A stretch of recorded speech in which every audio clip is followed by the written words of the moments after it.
Hey guys, let's get more news about Miami Heat, but before that, don't forget to subscribe and leave your like. NBA Awards, picks for MVP, All-NBA teams, Rookie of the Year. As the NBA picks back up in earnest after the All-Star break, the competition for the league's individual awards has taken shape. With a third of the schedule remaining, we have a good idea now which players will reach the 65-game threshold necessary to win major awards, including Most Valuable Player and Defensive Player of the Year. And while there's room for the races to shift between now and April, favorites or, in the case of Most Improved Player, co-favorites have emerged for each award. With the help of current odds from ESPN BET and an eye on what advanced statistics tell us about player performance, let's take a closer look at how the races for the NBA's major awards can be expected to play out, including whether Shai Gilgeous-Alexander can unseat three-time winner Nikola Jokic to become the league's MVP. The leader in the MVP straw poll conducted last week by ESPN's Tim Bontemps, Gilgeous-Alexander has moved ahead of Jokic by virtue of doing something nobody has done in years, surpassing Jokic in the most advanced value stats that combine box scores with impact on team performance, adjusted for teammates, opponents, and luck. Although Jokic has a slight edge in the LeBron impact metric, Gilgeous-Alexander has more comfortably outperformed him in estimated plus-minus (EPM) wins, which Jokic has led every season since 2020-21. Add in Oklahoma City's regular season dominance, a league-best 104.5 defensive rating, and Gilgeous-Alexander has rightfully emerged as the MVP favorite. The MVP odds narrowed slightly after the straw poll, and on the Hoop Collective podcast, Bontemps laid out the path for Jokic to win a fourth MVP if the Nuggets surge into second in the West. Ninth in the standings after an 11-10 start, Denver has moved within a half game of the Memphis Grizzlies for second with Jokic averaging a triple-double. Giannis Antetokounmpo, F, Milwaukee Bucks ESPN BET odds, plus 10,000. What was a three-player race early in the season has likely narrowed to two with Antetokounmpo missing the Bucks' last 6 games before the All-Star break because of a calf strain. He can miss no more than 6 games the rest of the way to remain eligible for MVP, and more importantly, All-NBA. Before that, Antetokounmpo's advanced stats weren't quite as strong as you'd think based on his averages of 31.8 points on 61% shooting.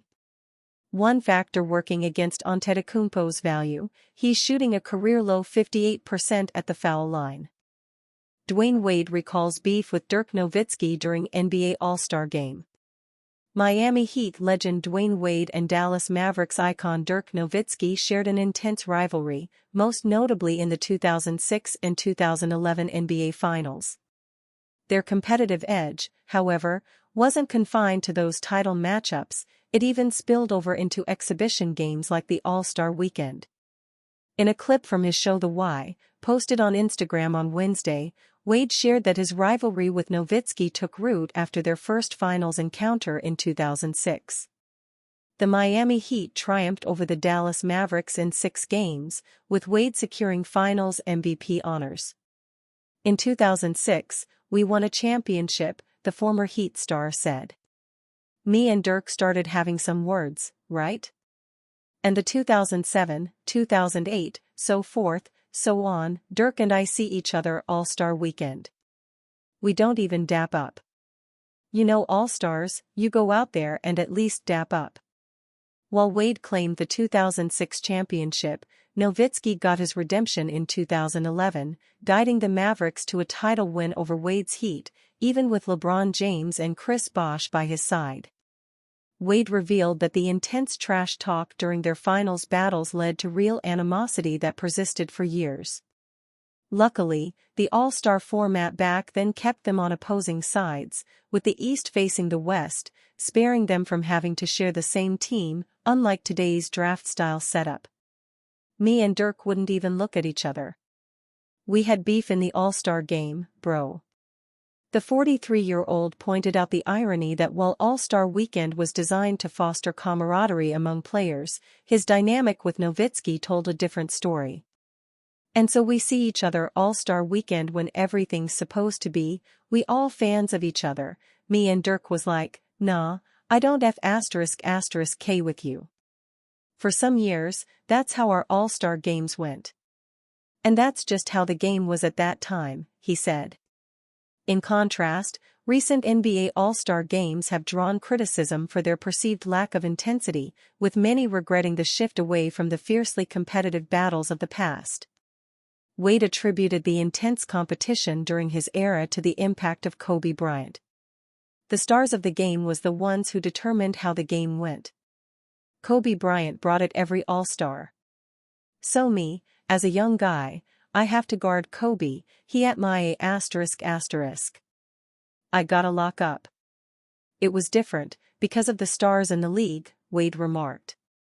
This year's All-Star game received widespread backlash, with many citing the frequent media interruptions and the race to 40 format, which reduced playing time for several players. I'm not saying LeBron at 40 should be the one, but what I'm saying is when we came in, the stars determined how the game's gonna go. I'm just following suit. When I came in, Kobe set the tone for the All-Star games. Kobe would go out there ready to bust your ass, Wade continued. Crybaby, Miami Heat and Golden State Warriors legend slams Jimmy Butler. It has been a few weeks since Jimmy Butler was traded by the Miami Heat to the Golden State Warriors.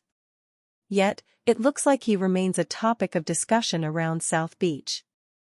Butler has made a good start to life with the Warriors, who are 3-1 in the 4 games that he has played so far. Butler's style seems to complement that of Steph Curry, which has allowed both to flourish in the areas of the game that they are good at.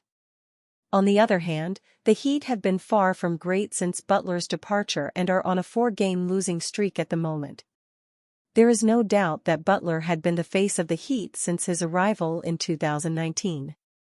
But after the organization suspended him thrice within a short span of time, it became clear that this was a relationship that needed to be brought to an end. Tim Hardaway was clearly not a fan of how Butler engineered his exit out of Miami. He said on SiriusXM NBA radio, "I didn't agree with what he was doing. You're under contract. You a baby. You a crybaby."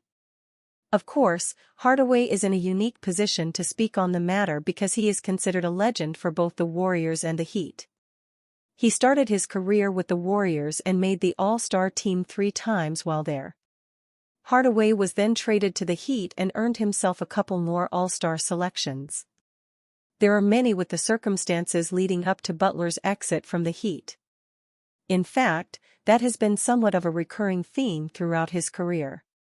It never seems to end well. It remains to be seen how things go for Butler and the Warriors, who made a win-now move in an attempt to get Curry his 5th ring. And you fan? What do you think of Tim Hardaway's situation? Leave your opinion in the comments.